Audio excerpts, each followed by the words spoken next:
You are on a sinking ship and there is no end in sight. It's so much easier when you communicate. Even the difficult conversations, even when you think it might be a difficult conversation, what are we supposed to feel like? Hello and welcome to the Two Brothers Podcast, the podcast for anyone looking to lead better. With your hosts, Joe. Telling the truth is the least manipulative form of manipulation. Everybody manipulates. If you analyze every situation that you got upset about, and you look at the things that triggered that anger, and you actually said what got you angry out loud, you would think you are the most ridiculous, childish person all the time. And Ryan. Some people can be bullshitted, but then others can't be. And others go out of their way to try to trip you up and see how you handle it. Yeah. And if you handle it properly, that's a sale you're going to make. It's a relationship you're going to gain or build or whatever it might be. A team member is going to look at you more respectfully now because of how you handle the situation if you handle it properly. On to the episode.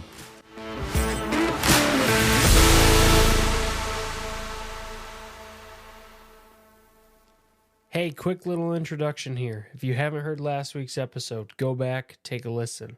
Ryan and I get into a deep discussion about some of the signs and symptoms that you might be experiencing leading up to feeling burnt out.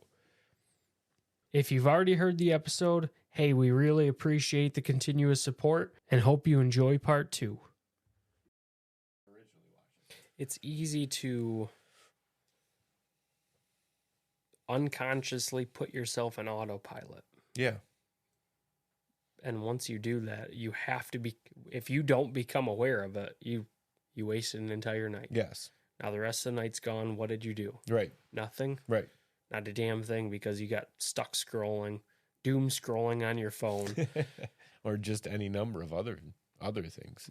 Getting, we've talked about it in the time management episode, where it gets nickel and dimed away with all this piddly bullshit. Oh, I have to log into my bank account and check that. Or, oh, I need to check the tracking number on this shipment. Like all this stupid crap that you can make a list of and probably knock out in 5 minutes later. Focus right now and do what you need to. And it's funny you say that because I disguise it and justify it as multitasking. Yup. Yeah. Say, I'm just going to do this, and while I'm doing that or waiting on this, I'm just going to quick get this done before I forget that I wanted to do that. And then before I know it, I am doom scrolling. 6 other things that I shouldn't have been checking the weather. Now I'm checking my bank account. Yeah, because I Instagram. finished the one task I thought I was doing because I was multitasking. I checked my bank account. Now I'm on to Facebook because I finished that and I forgot about the other thing I was doing. Yeah, I forgot the other thing I was multitasking to get both exactly. done. You can't multitask. Nobody can multitask. I don't care how funny. You can be aware and see things in your peripherals, but you can't multitask. Yep. Your brain only works in one little way. Yep. What was the quote that I heard? I think it was on the Modern Wisdom, Chris Williamson podcast. He says, and I think he re-quoted it, but it's, you have a supercomputer inside of your head, and it only operates on 1 megabyte of RAM.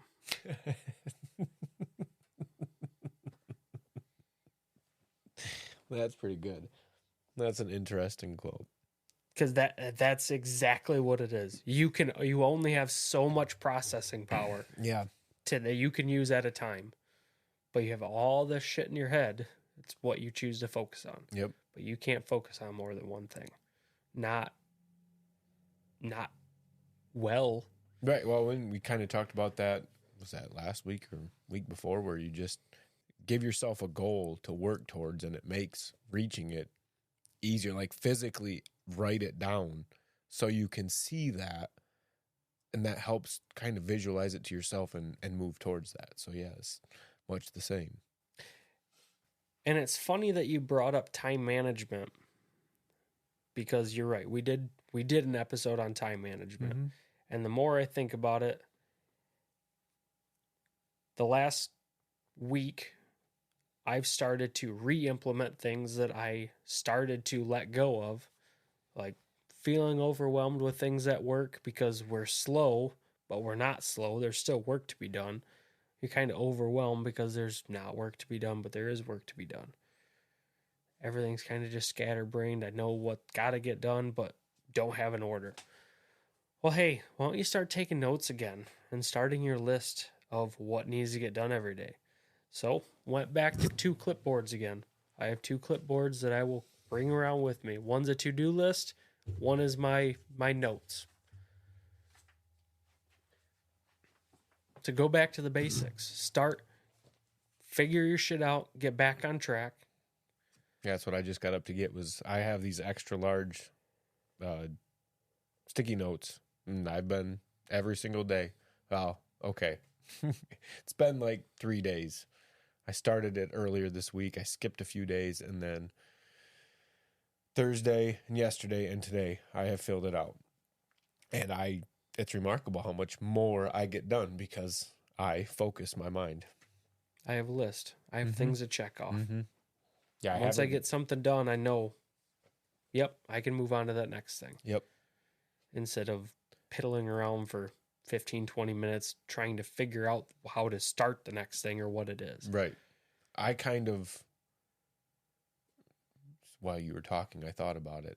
I kind of did the same thing with my journaling in the mornings. I guess that was almost how I arranged my thoughts.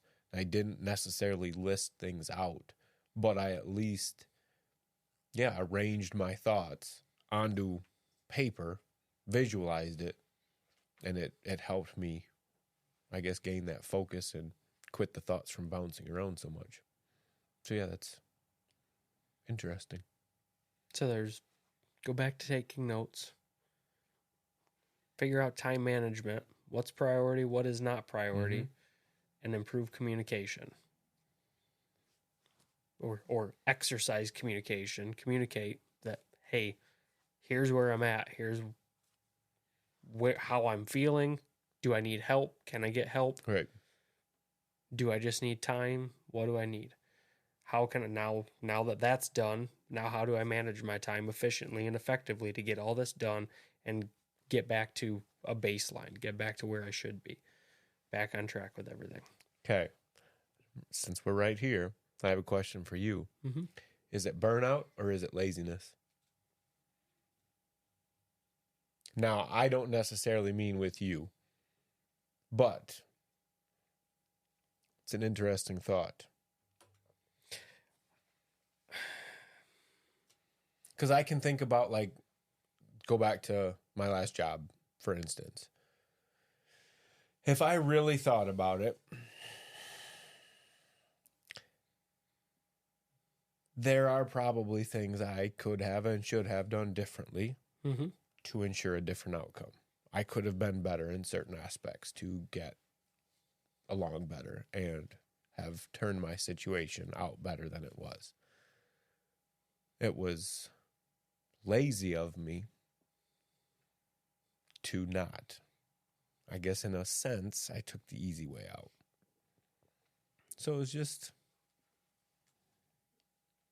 a different way to think about it.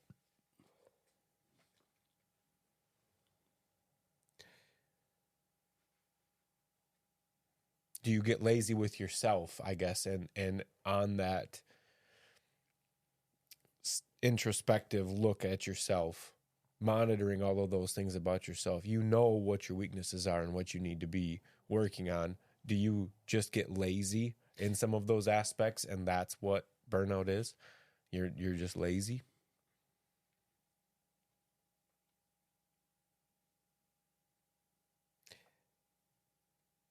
I don't think for me it's lazy. I think I see what you're saying. Like you start to let go of the basics. Mm-hmm. I see how that could be lazy, but I think it's more sell my time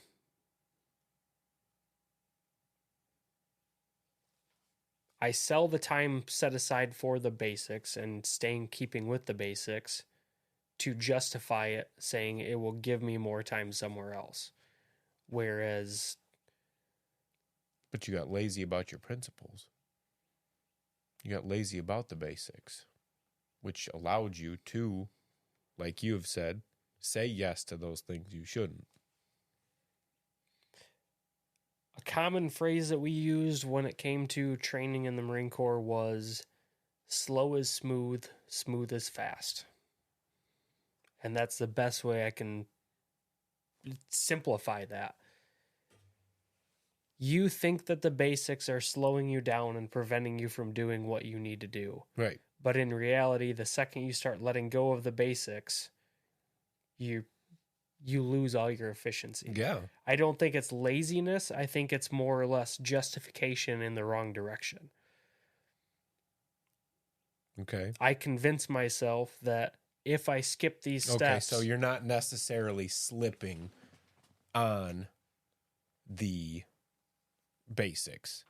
You're justifying a change in your course of action, hoping for a better outcome. Yeah. Okay. I have,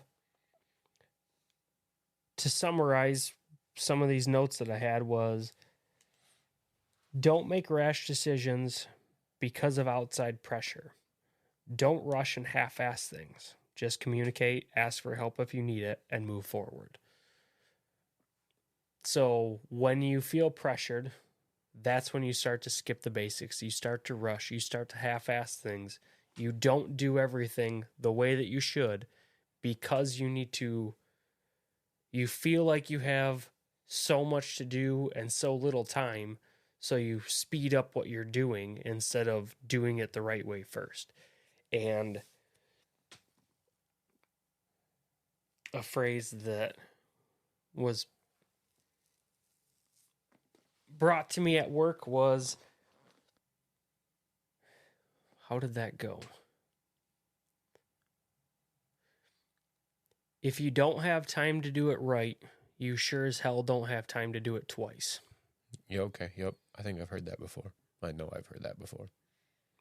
So by rushing it, you're it might work out, but you're risking you're going to Do it twice. fuck something up and you're going to have to redo it, or you're going to get by with it, but you're going to end up putting out a subpar product or doing subpar work because you're rushing it, because you think you don't have time. And that's where I have so much shit to do, but I don't have time to get it all in. So where can I cut corners? And then I'm just going to be unhappy with it because I let go of the basics. Okay. I would argue you've let go of the basics. Like you said, you've identified that taking notes, keeping a schedule to some extent is beneficial to you. Yeah. When you stop doing that, when you stop writing down the things you need to do each day, you tend to say yes to being able to do more things. Where if you had things written down in front of you and you went, oh, shit, no, I don't have time for that today. So that's what I'm getting at. Like, you've gotten lazy in your principles, lazy in your basics, like you said. And to your point, it may not necessarily be lazy. You might see an opportunity that is better and justify that, like you said. But lazy in the basics, yes. Lazy when it comes to applying those basics and holding true to them. Yes. Yes. Yes. Yep. Okay. And that's kind of what I'm saying. But I like what you said about you can justify it. Like, it's almost like you're trying to find a new basic. But we forget what our basic was briefly. And that we need to return to that at some point because shit, this isn't working. I'm getting or we finally crash or realize, hey, we're burning, and we finally course correct and get back to our basics. Well, and the thing is I don't think you should slip from those basics at all. The notes I agree. are the only thing that hold you and keep you grounded. I absolutely agree. So you just I have to be guess- aware of it and I say, guess to no, challenge your I own need to stop thought, skipping this. is it a justification or is it lazy in your principles?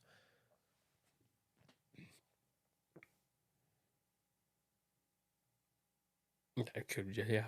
Lazy in your principles is probably the easiest way to simplify it, yeah. So you can justify anything, but how true do you want to be to who you say you are and what you say you do? So yeah. And I guess I don't want to say that because you can fail at it and return to it, and it's still your basic. It's more of a, you forget the purpose of it. It turned into that habit that you go, why do I even do this? And so you start to go, oh, I don't need this. And then everything starts to unravel and you go, oh, that's right. If you could just remember those times when you started to get to that point again, you might save yourself the headache, but we tend not to. Why am I doing this? Right, exactly. What's it all for? Exactly. And I was going to ask you that earlier. I forgot about it when you were talking, but when you mentioned towards the end of your business, you felt burnout, and then towards the end of your last job, you felt burned out. And you also asked if burnout and depression, how they kind of correlate with each other. When I've been depressed, I've learned over the years that that's when I felt I had no purpose. I lost my purpose. What am I doing this for?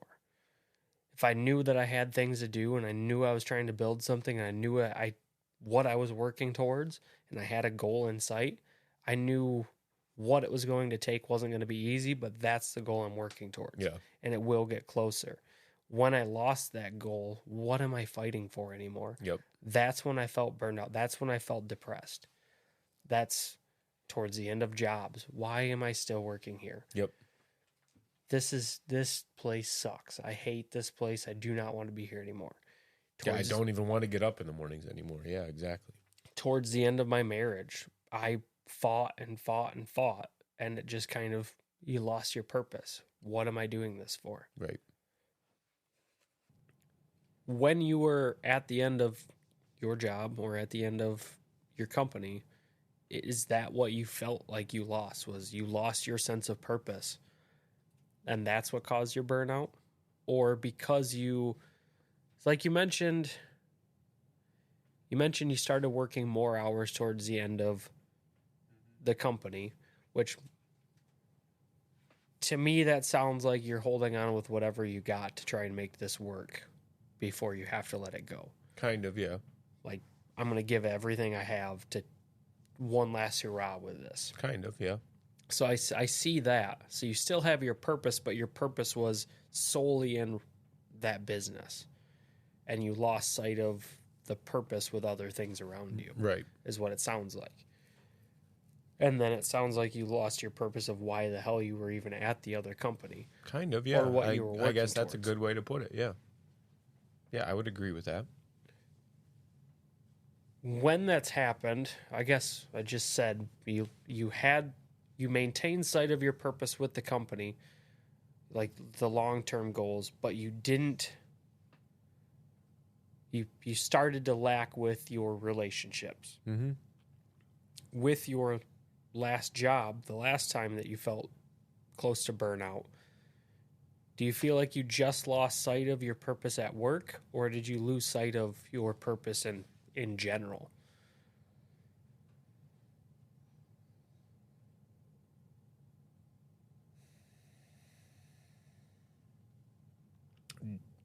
I think losing sight or losing what I thought my purpose was at work led to losing sight of what was important everywhere else, because your attention ends up going to what is most negative in your life, and that's your job. So that's where your focus goes, and all your attention gets spent on that. And so, like I said, then I became more irritable and everything, and lashed out at Tiff or the kids or whatever it would be when I got home, and it kind of caused me to lose sight of everything else that was important and not be in control of that anymore. I got lazy with the basics. Yeah, and getting lazy or justifying not continuing on with the basics in whatever way you want to think about that made me lose sight completely of what I was doing, what I was supposed to be doing, what's important. So you just reevaluate what's important again. You have to. That's kind of how you pull yourself out of that depression. Because I feel like that the burnout puts you in that depression. That's what that kind of bottom is, that you realize oh shit, I got to get out of this. A little pit. Yeah. Yeah, I would agree. You forget why you're doing stuff. You just start showing up and running on autopilot. Just here to do this. Here to do what I gotta get done. Get it done. Yeah, and even that though, I would say I lost sight of the basics. I got lazy with the basics, because if I would have focused on remaining positive and doing what I could, things could have been different. And see, that's where that gets to be that hard line to walk with. At what point do you just say, look, it's not changing? Mm-hmm. So yeah. Well, and sometimes you have to. I could have been better. I didn't need to be the way I was, but like I said, I guess I lost sight of the basics and got lazy, and that caused me to lose sight of what I was doing and lose my purpose. Then that caused me to lose sight of my purpose at home in much the same fashion. Lost sight of the basics at home. Lost sight of my purpose. Yeah. And I mean, even the same could be said about me and my marriage and everything like that. Like, yeah, I was burned out. I was tired of fighting, and I lost the purpose and the sense of what I was fighting for. And I felt that. But like you said, there absolutely were things that I was doing wrong, that I wasn't. Right. That I could have done better, and that now the outcome may have still been the same, but... Yeah. 4 years later, I look back like, oh, fuck.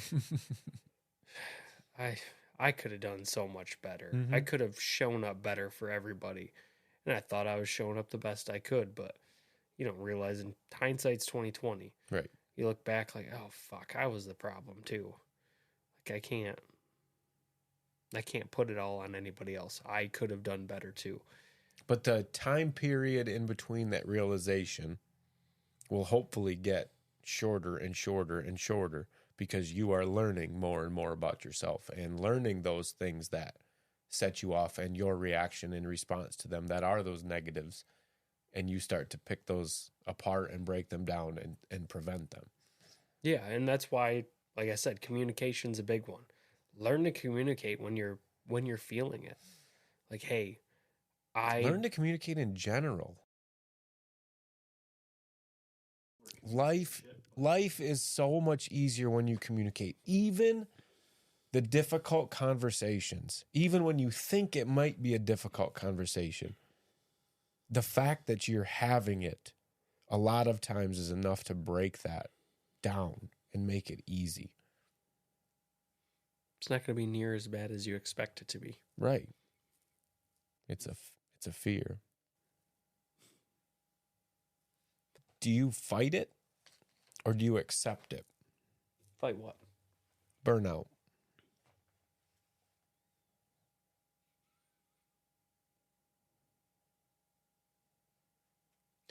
I think that goes back to the sinking ship. Are you going to... I think it's kind of asking the same question. If I really sit and think about that, you have to accept, like, hey, here's where I'm at. Yeah, exactly. Fight your way out of it. I think if you fight acknowledging that you're feeling burnout, or you're to that point, you lost your purpose, that causes burnout to come faster. I agree. because no, I'm good, I'm good, I'm good, I'm good, and then you just dig you're yourself a hole. lying to yourself. Yep. And that's where, thinking back to like the depression conversation, my ex-wife told me for years, you're depressed, go talk to somebody. You're depressed, go get medicine, go get on antidepressants, go do something. You're depressed. Nope, I'm good. I'm good. I'm good. I'm good. I'm good. I'm good. I'm good. I'm good. Fast forward 4 or 5 years, I'm divorced, depressed, drinking way too much, and unhappy with everything in my life. Like, fuck, I'm depressed. This is what depression is, and I've been depressed. I've been living in depression for years, Right. thinking that became my new baseline. So this is just, I'm good because this is normal. It's not any worse. It's already shit. So my baseline is shit. Why is there any better? Like, this is normal for me. And that's what I was good for. So I just pushed it off. Like, no, I'm good. I'm good. I'm good. I'm not burned out. Yeah, I got a lot on my plate, but it'll be okay. And I fought it and I denied it. I didn't ask anybody for help. And it burned me out. I'm divorced, a single dad. Sorry, random thought. What are we supposed to feel like? And that can be a rhetorical question. What do you mean? What should our baseline be? Yes. Everything. If you only feel one thing, you're feeling nothing. Dude, I get angry. I used to just live in anger and contentment. Those were... Should there be anger, though? Yeah, anger is it's a healthy thing. Is it? Yep. My anger points at what bothers me, and then it gets me to ask myself why it bothers me. But is anger a fear? I'm sorry. Anger is a natural response to fear. Okay. Well, I guess, spoiler alert, we got an episode on fear and motivation coming up. And while researching and thinking about it, I've started to kind of question, or I stumbled upon something and kind of had to start asking myself a tough question of, is my anger a fear of something? And if so, what? So yeah. So if you want to hear that conversation, tune in next week. Tune in for the next one. And I think with that, we'll kind of wrap this one up and move on. Summarize a few things. Yeah. So what are symptoms of burnout? How do you notice it? Like we said, various symptoms of depression.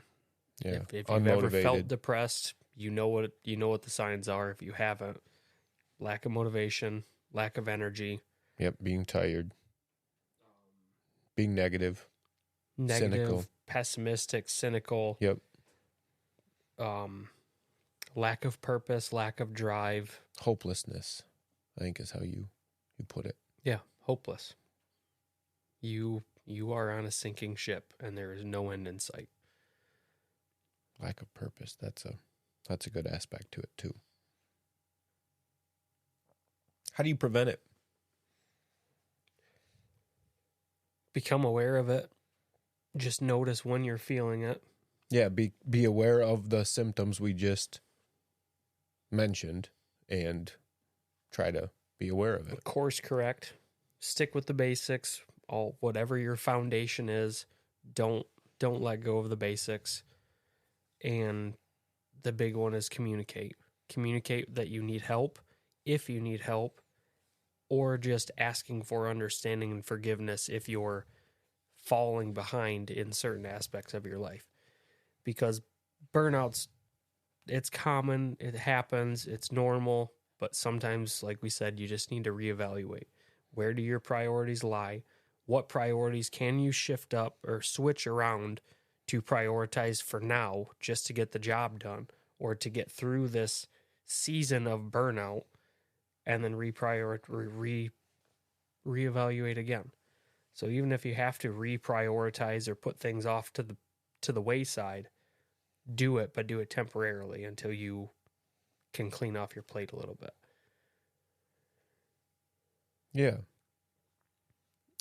Another one is take care of yourself mentally, physically, I guess emotionally. That's kind of mental, but we talked about exercise or mental health.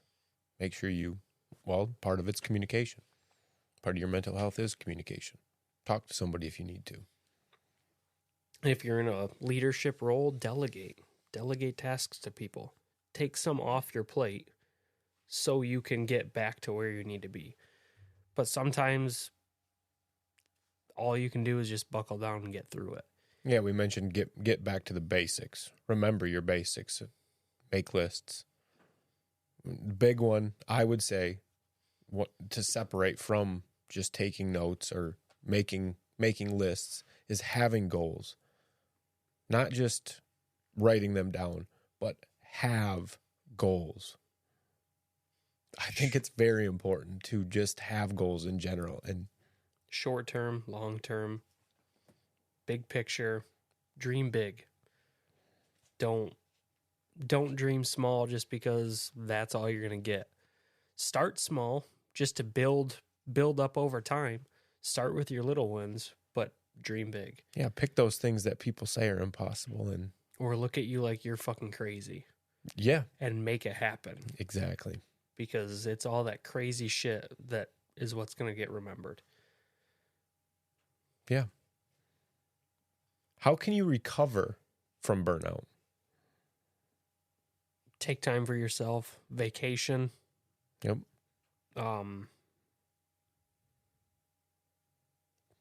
Journal.